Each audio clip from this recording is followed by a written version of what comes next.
Ms. Kepler. Well, good evening, Beth Kepler, 504 Central, here in Bradley Beach. I'd like to read a statement in regard to resolution on the agenda tonight, 2025-119. The Racketeer Influence and Corrupt Organization Act, RICO, is defined as any group, formal or informal, that commits a pattern of racketeering activities such as bribery, extortion, fraud over a sustained period. Keeping that in mind, I'd like to reflect back from 2004 to 2020, when our borough saw leadership from a man that shaped its direction, first on the council, then as mayor. During that time, in 2018, under his leadership, the Borough Chamber of Commerce was quite literally allowed to falter and collapse. In its place, a new entity emerged on January 1st, 2020, the BBBCA, the Bradley Beach Business Community Alliance, a 501c6. Unlike a municipal department, this organization operates beyond the oversight of our elected officials in government, with no borough right of access to its books and no say in its operations. A convenient shift, some might say. In fact, that former mayor admitted at a public meeting on October 11th, 2023, being personally responsible for ushering in this new organization, calling it his own creation. That same leader later joined its board of directors as secretary, further blurring the lines between public service and private interests. Then came a new borough administration in 2021, ushered in with political endorsements and door-to-door campaigning by that same figure. The new mayor, before even being sworn in, began championing local private business in interviews, the Bradley Beach Cinema on Main Street. Within weeks of taking office in the midst of a pandemic, a resolution of support for only this one specific business presented by this new mayor surfaced. Then later, with him proposing to funnel $350,000 of our tax dollars, $50,000 a year for 7 years to support this movie theater, a private sector business entity. The BBBCA publicly backed it too. Once again, coincidentally, key players overlapped. A resident cinema co-owner sat on our land use board appointed by the mayor and was also a member of the BBBCA, alongside a council president, a resident who served as acting borough business administrator, and the BBBCA board treasurer. Residents donated generously to this project, trusting the endorsements and solicitations of borough leaders that they thought they could trust, who are also their neighbors. Yet last week, we learned the Cinema Labs partners are abandoning it, citing financial woes. What about those donations from the residents? Tens of thousands of dollars gone, with no talk of refunds. But this isn't just about one theater.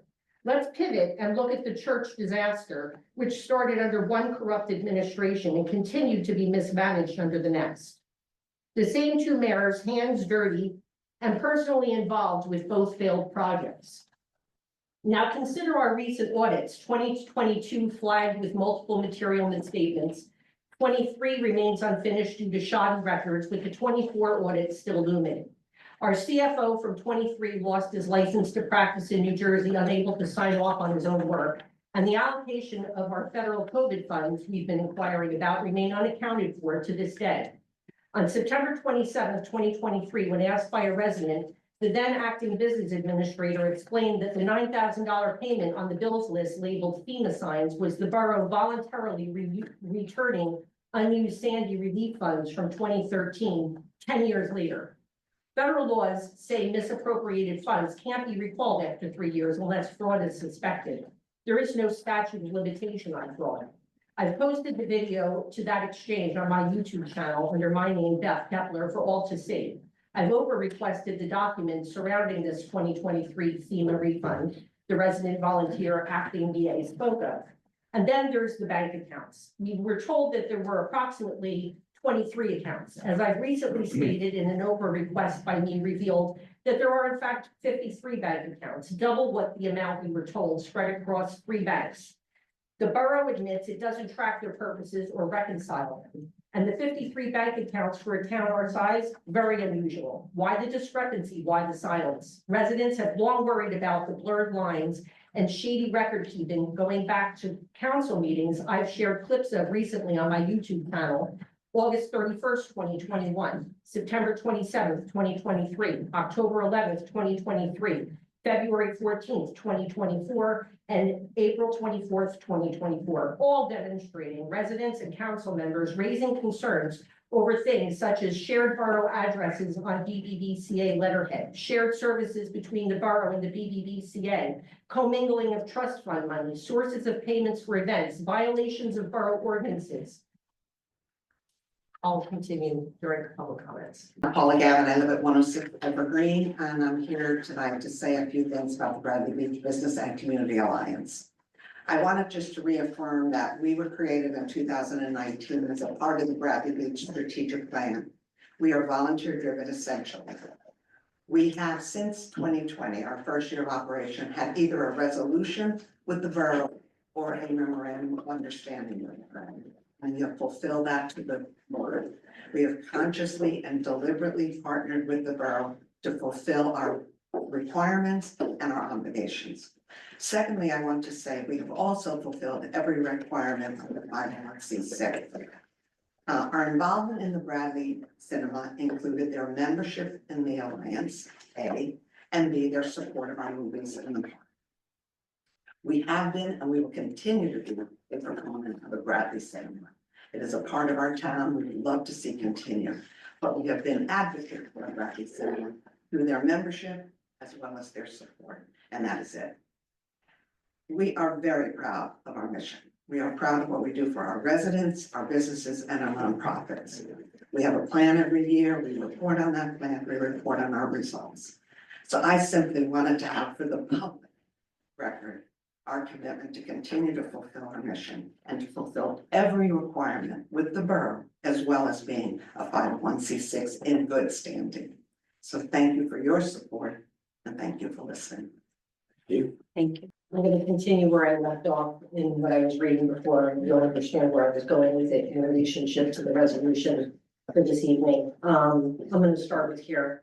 Residents have long worried about the blurred lines and shady record keeping going back to council meetings. I have shared clips recently on my YouTube channel from 2021 to 2024, all demonstrating residents and council members raising concerns over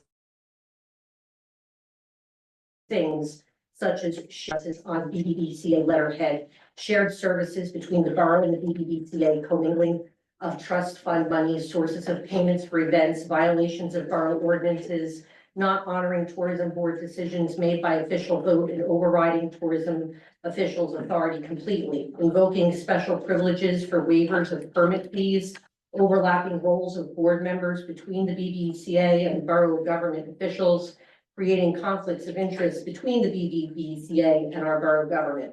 For these multiple aforementioned detailed reasons I just cited, I strongly suggest that the borough hold a workshop to publicly discuss severing ties with the BBBCA and instead revive the Bradley Beach Borough Chamber of Commerce and Business Alliance completely under full borough oversight and control, with carefully hired qualified staff, transparent operations, and 100% accountability to this borough administration, just like our well-regulated and operated DPW or police department.